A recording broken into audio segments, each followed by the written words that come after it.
That's right. Paul, yeah, grenades! That's right. Even our sodas are grenades in Hungary.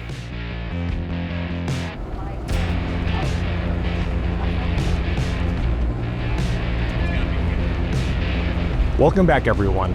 Today, we press on through a gray and rainy landscape en route to Hungary. Ah, bus, stupid bus. Ah, truck, stupid truck. Thankfully, Peter Swann's dry British wit keeps our restless bus from turning mutinous, thanks to another round of unintentionally hilarious newspaper headlines. The Associate Minister unveiled the church's new tithing campaign slogan last Sunday. High up my pledge, up yours. Eventually, we cross the border into the land of paprika and goulash, and the mood lifts, if not the weather.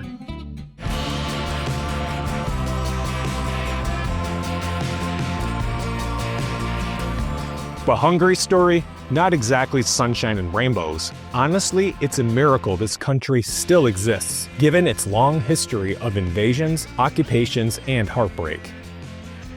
About 1,000 years ago, a handful of tribes settled this region, and Saint Stephen I turned it into the Kingdom of Hungary. What follows? Just centuries of guest appearances by every empire with a map and ambition. After World War I, Hungary lost 2/3 of its land. Ouch! In a desperate bid to get it back, Hungary sides with Nazi Germany during World War II. Spoiler alert, that ends badly. Enter Soviet occupation. In 1956, Hungarians rose up and tried to shake off communist control. Rumors flared of the re-entry of Russian forces and new fighting. So when the Iron Curtain finally falls in 1989, the whole country collectively exhales a sigh of relief. After all of that historical whiplash, it's no surprise that Hungary hasn't kept pace with its more progressive European neighbors. The country has leaned into a far-right populist mindset, where some politicians openly daydream about returning to an illiberal state. The Muslim immigration into our country, we must prevent this. Fun fact, the Rubik's Cube was invented by a Hungarian. Makes sense, because trying to solve one feels a lot like Hungary's history, frustrating, colorful, and mostly unsolvable.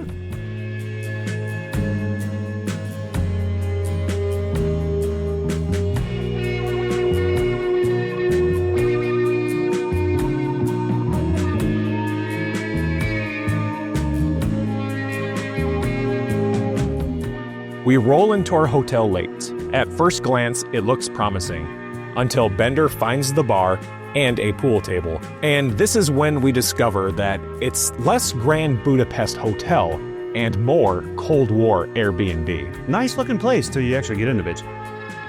First off, there's no chalk for the cue sticks, which are bent anyway, so playing pool is out of the question.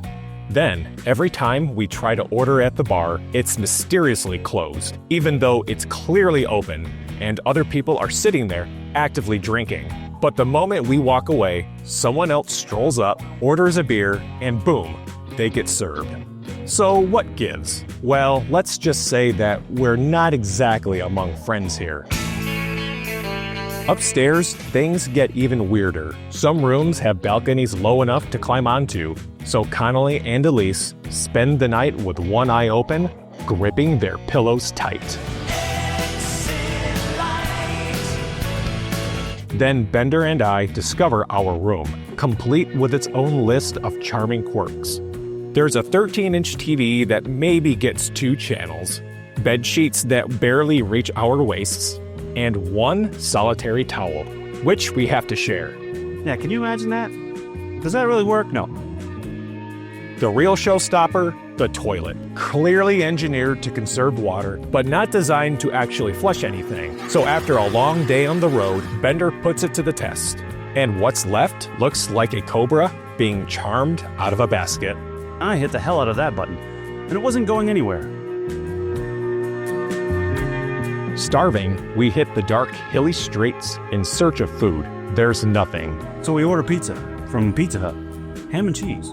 Shows up from Papa Theodora's as green olives and mushrooms. And corn. Corn pizza? Are you serious? It arrives uncut, delivered by a sketchy guy on a moped, complete with a bag of warm beer. Too hungry to care, we tear into it like a pack of post-Soviet zombies. And that's it for today's video. Join us next time as we dive into Budapest, where we visit Hero Square and see what magical elixir Jay uncovers at the Great Market Hall. Until then, vis lat from Itinerary Europe.